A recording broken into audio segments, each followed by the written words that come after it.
feel like everybody at least knows of the Santa Claus series. They were comedy movies in the 2000s that made a ton of money, so they just kept making them. I used to watch these all the time as a kid, and I have never revisited them since then. So I wanted to take the time and go over my thoughts and ultimately rank them to see if they're good Christmas movies. We're gonna go over 3 total movies and 2 seasons of the TV show, which is about 12 episodes total. I want to go through each one and see a few things. Are they good? Do they have an overarching story? Or are the sequels just cash grabs? I guess we'll see, but let's look at the first movie in the series. The movie starts at an office Christmas party. A toy company is celebrating their good year's sale, and we're introduced to Scott Calvin, our main character played by Tim Allen. And he's a grumpy divorced dad who just wants to be left alone. But he has one redeeming quality. He loves his son Charlie more than anything, and will do anything to be around him. Charlie doesn't believe in Santa anymore, since Scott's wife's boyfriend Neil told him that he's not real. But Scott still believes, or at least tries to keep the magic alive for his son. The conflict comes in when his ex-wife is threatening to take Charlie away in the divorce, and this is essentially his last Christmas he's going to spend with him. Kind of a sad story, but it all comes to a head when, on Christmas Eve, they kill Santa and Scott somehow accidentally becomes him. The comedy comes from him literally becoming Santa in his daily life and getting ready for next Christmas, where he fully transforms into Santa physically. Charlie then becomes closer to Scott as he believes that he really is Santa, ultimately changing his belief, while his ex-wife and her boyfriend try to separate the two because they believe it's dangerous. In the end, true Christmas spirit prevails. It's kind of a weird story, but I really appreciate how grounded it all feels. It'd be so simple to go full fantasy and not really care about the story at the core of this, but it never gets lost here no matter how fantastical it gets. It not only challenges Scott's own belief in Santa, but his son's and his wife and her boyfriend's. Scott tries to choose not to believe, even though he's seen factual evidence that support the belief of Santa and the North Pole. It asks the question, is seeing really believing? Or do we really have to put our preconceived thoughts aside to really believe? Reindeer fighting funny. Honestly, it's a pretty solid movie that fully encapsulates the Christmas spirit. Tim Allen is fun. I feel like he puts the same performance in most of the characters he plays, and this is no exception. But it works for this type of movie and character. Some wild 90s CGI and wild references, but overall, it's a good movie that deserves its status as a Christmas classic. I'm gonna give it a B tier on this list, and let's see if they can keep this up, or if this is the peak. It took 8 years for the sequel to come out. Surely that was because they were cooking up a masterpiece, right? Right? This is what we were talking about earlier, with the fantastical elements taking center stage over the grounded nature of the original. They introduce a bunch of new characters and we get more of the North Pole, but that's not really what I want out of this series. Anyways, story. Charlie is now a teenager and a troublemaker. And to the filmmaker's credit, they used the original actor that they used in the first movie. Scott hears that Charlie's on the naughty list, and he's not taking it well. Also, there's another clause that they mysteriously overlooked in the first movie that says he has to get married by Christmas Eve, and if he doesn't, he won't be Santa anymore. As they call it, the de-Santification process has begun, and they kind of sprung this next fact on us so fast, I literally felt whiplash. There's a council of legendary figures with the Tooth Fairy, the Easter Bunny, Cupid, Sandman, Mother Nature, and Father Time. What the hell is going on? It's basically a cult or something, I don't even know, they don't really spend much time on it. It gets better. So Santa's really busy and can't be in 2 places at once, so he clones himself, and that clone is trying to take over the North Pole like a dictator. On top of that, if he uses too much magic, he won't be Santa anymore. I don't even know what to say. This feels like overstimulation in the movie. There's so much going on at all times. It's not even that hard to follow. It's just strange considering how well paced the first one was. Also, the other Santa is cursed as hell. Both are played by Tim Allen, but this is literally the most insane plot I've ever seen from a Christmas movie. Tim Allen plays the second Santa like a Minecraft YouTuber. I can't leave that. I don't know what he was channeling to make this happen, but it's so weird. And it's resolved by Scott marrying the evil principal from the school and ultimately take down the weird evil Santa. At least some care went into this, so I can't give it any lower or higher than a D. They have these certain scenes where they leave behind all the conflict and the overstimulation falls away, and they have a moment that they just let rock. Honestly, the best part of the movie is the chemistry between Scott and Carol, the principal. It gets better as it goes on, and I can't tell if it's just the fact that I'm getting used to these changes or not, but overall, it's nothing too amazing. Hopefully, they spring back. Don't be home too late. And so it begins. That's crazy. The opening logo jump scared me. We open in a classroom as Mrs. Claus is telling the kids how the transition was from her leaving her other life. I don't understand since these kids look just like elves normally do. What makes these kids is beyond me. Anyway, It's revealed that Mrs. Claus is pregnant, and now she's overdue. Also, what the hell is this fireplace? Holy! You can tell these actors who played the elves just went through puberty and are barely fitting into this role anymore. Anyway, Scott agrees to bring Carol's parents to the North Pole, and they don't really like him. They also try to keep Scott being Santa a secret from them. There's also an emergency meeting of the Cult of Legendary Figures, where they say that Jack Frost is here, and he's almost suspended from the cult. He's the villain of the movie, and annoying. He tries to get back at the cult for almost doing that. So basically this movie is just Scott juggling a bunch of different things again. He's grappling with being a father again, being there for his wife and her parents, while dealing with Jack Frost's antics, as he tries to take over the North Pole, having his own family over to the North Pole, and getting ready for Christmas. One thing I will say, when Scott visits his family early in the movie, these characters just feel so off. They feel like parodies of themselves in the other movies. For example, Neil used to be a good foil for Scott. He stole his ex-wife, and now he's this hippie doctor that teaches elves yoga and goes along with everything Scott does. They try to pull the same jokes that they did in the first two movies, but they just don't land here, mainly because the writers don't understand what made those work in the first place. Again, when you get lost in these fantasy worlds, you lose the grounded nature that made this series so interesting in the beginning. It's more similar to the second movie than the first, which isn't great for me, but I gotta praise this movie now. The physical sets that they built definitely make this more enjoyable. Actually having the actors on sets instead of green screens makes this so much more interesting to look at than something like Red One, the most visually boring Christmas movie I've ever seen in my life. At least there's something to look at here. There is some fun surreal stuff when Jack becomes Santa, which can be cool, but it really doesn't last long. Anything else? Not really. That's about all the positives I have to say. I just realized they got rid of Bernard, and I actually kind of liked the character because I thought he was a good straight man to Scott's antics. The actor left because he felt that his role wasn't valued in the series, but I actually thought he brought a lot of life to the first two movies. As far as the movie itself goes, it's literally everything I hate about the second movie cranked up to 11. It's not offensively bad, but it's just mildly annoying and kind of boring. On the list, it goes at the bottom, F tier. And those were the main movies. They do get worse as they go on, but that just means there's room to improve. The focus on the world building honestly works to an extent, but the way they introduce these ideas feels so half-assed and rushed. But maybe more time in this world might be good, and for decades we needed that. For these movies to really click, we needed more Santa Claus. So jumping ahead 15 years, in 2022 they made a show on Disney Plus. 2 seasons of 6 episodes each. Let's see if they improve this and make it what it can and should be. Crazy episode name, by the way. Literally fast forward 20 years and we got this new show. This first episode is basically an introduction to the new characters and the world. We got better CGI, but the show looks grayer and grayer. They have sets in this one, but it's shot so blandly that it's hard to tell where everything is in relation to one another. Whatever, it feels like a modern version of the Santa Claus, which usually wouldn't be a problem if it wasn't written by the people who hate technology and the newer generation. The story follows Santa as his magic goes away. They do have these flashbacks to the older movies where they change the aspect ratio in this really weird way.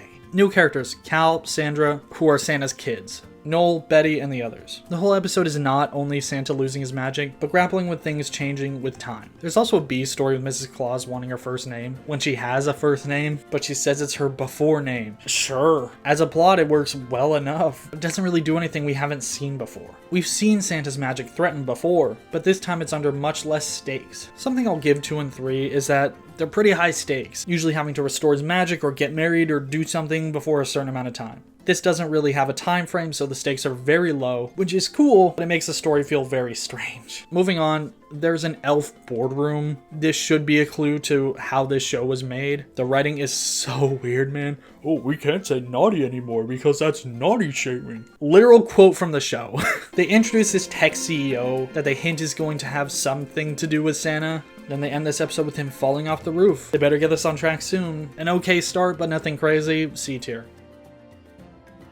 The music in the opening is so funny and the intro is so cursed. Continuing where the previous left off, he wakes up and he's embarrassed about it and gets scared that if anything happens to him, who's going to take over? It's about here when I realized that the way they handle the North Pole in this show is completely different than the other movies. It feels more like a business and less interesting than in the movies. Everything feels completely different, which is good. They're modernizing it, but I really don't like the business angle of it. The North Pole feels less magical when the way they operate it is not really world building and more like an extension of how businesses work in real life. It's just kind of boring boring. But anyway, we see Charlie in this episode and Scott wants him to become Santa while he retires. Charlie now has children and a wife who's annoying. He says no and he has to move on to his son Cal, whose leading character trait is that he won't get off the damn game. With the tech CEO stuff, he pitches a drone delivery service to a bunch of suits. It doesn't go well and he realizes that he wants to figure out how Santa does his deliveries to sort of get inspiration for it. Boring. I bet he's going to become Santa when Scott retires.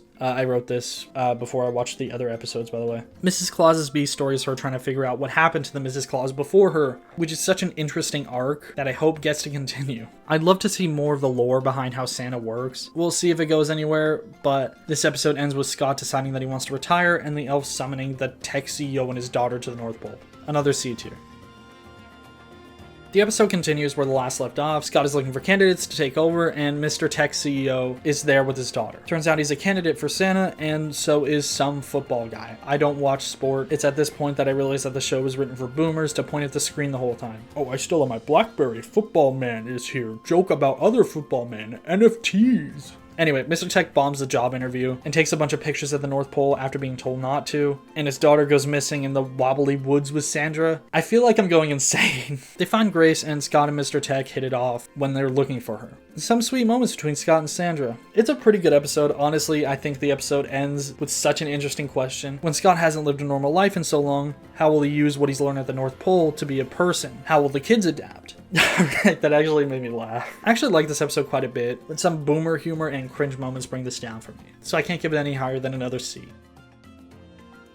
It's the next morning and Mr. Tech loses the suit to become Santa. Meanwhile, Scott and Carol are struggling to transition into the real world. The episode follows every cliche in the book. Cal accidentally knocks down someone's books and they have a Goofy Movie moment. But instead of the characters actually having chemistry and each being awkward around each other, the girl is basic 2D white girl character. Also, Scott is mad about Carol being the one with the job and being alone while the family transitions. Well, Mr. Tech tries to make Christmas every day. Obviously not a good idea. It spirals out of control. It's not great. I like the idea of them transitioning into the real world, but I'm just not a huge fan. I don't really like this one. The execution is weird. C. Mr. Tech shows his true intentions. He's the big bad of the show right now. The episode ends with some of the elves disappearing, and they set up some overarching plot stuff. It's cool, but we'll see how it goes. We're halfway through the season, and we should be way further into the plot, but we're just kind of getting started, it feels like. Surprise! Bernard shows up and takes Scott on a trip to the multiverse to show him how important being Santa is and how being Santa isn't a job. Also that he wasn't supposed to retire yet. The lighting in certain scenes is pretty cool, and the episode is the most ambitious the series has ever gotten so far. He meets the Santa that fell off his roof in the first movie and realizes that him becoming Santa wasn't an accident and that he was the first human Santa ever. They have this little tiny moment that humanizes Mr. Tech, but it doesn't make everything he's doing worth it. It's a great episode. I want the multiverse stuff to be longer, but otherwise I think it's the best thing the series has ever done. It's not perfect, but it's still great. A for sure. They try and stop Mr. Tech from ruining Christmas. They do. The end. It's the most nothing episode we've seen so far, but it's basically just wrapping up certain scenes and aspects that they set up previously. They hint at Cal becoming Santa because he sees the same thing that Scott sees, and Mr. Tech thinks he's doing something good for his daughter but gets lost in his ways. Whatever. I just don't have much to say. It's sweet in the end, but it's kind of just standard C. And that was season 1. Nothing too crazy, but some great moments here and there. Parts of it made me miss the second movie for a bit, but it's for a new generation, or an older one since the writing feels very much meant for an older generation. But there's still some great things that came out of this. Episode 5, for example. It's a solid enough show, but there's really nothing from the entire Santa Claus series that has blown me away yet. I like some attention to detail stuff. I like that some of the cinematography feels very mockumentary and zooms and pans and all that. I like the cast Tim Allen's daughter as Sandra in the show. I like Noel and Betty's relationship. See, I can be positive about this series. I don't know what they're going to do in season 2, but we'll see where it goes. Can they continue to improve? Let's see. We start out this episode in 1307 AD as Crazy Train plays. Turns out this guy cursed the name of Santa or something. We're then introduced to this guy played by Gabriel Iglesias. I don't know, man. Who's the owner of some theme park, and this sick oneer that makes me dizzy. He's in debt and has to close his park, but one of the old Santas that got turned into a nutcracker or something comes to life. Ooh, new intro. Still cursed. Whatever, I'm watching this at 2x speed. Look, if you want this video out before Christmas, I need to speed this up. Cal is indoctrinated into being Santa while Betty's away because some clause says she needs to leave the North Pole to educate herself on the outside world or whatever. The reindeer talk, it's basically just a setup episode to the rest of the season, nothing crazy, kind of annoying, D.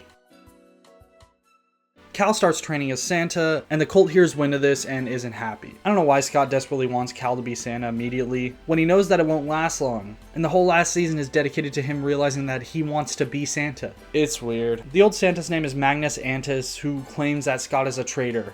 Calling it now because Scott is the first human Santa, he's probably just racist. Because there's a whole race war between gnomes and elves. Sandra realizes that she has powers when she's mad, and La Befana, who we've seen before, tries to help her figure out her powers. She learns that the reason La Befana is hated is because she's a witch, and Sandra has to keep her own witch powers a secret. Yeah, whatever. There's a sweet moment between Scott and Sandra where she tells him about her powers. We see the moment Ben and Noel meet. It's a sweet moment. That's all the episode has to offer. See, it's boring. They say Roblox at least like 5 times. Magnus Antis is basically just waiting for his magic to return, and Noel is missing Betty. Cal is scared of heights, and that's what's holding him back from wanting to be Santa more. The Easter Bunny, yes, that Easter Bunny, shows up and claims to be Magnus' old friend. Cal realizes that he doesn't want to be Santa, but doesn't really know how to tell Scott. My footage looks like this for the rest of the episode because I got bored and stopped paying attention. Carol and La Befana talk and realize they have more in common than they think. Or at least I think so. I really can't see. F tier, I think. I really don't care. I'm sorry to all the Santa Claus Season 2 Episode 3 No Magic at the Dinner Table fans out there, but I did not watch most of this episode.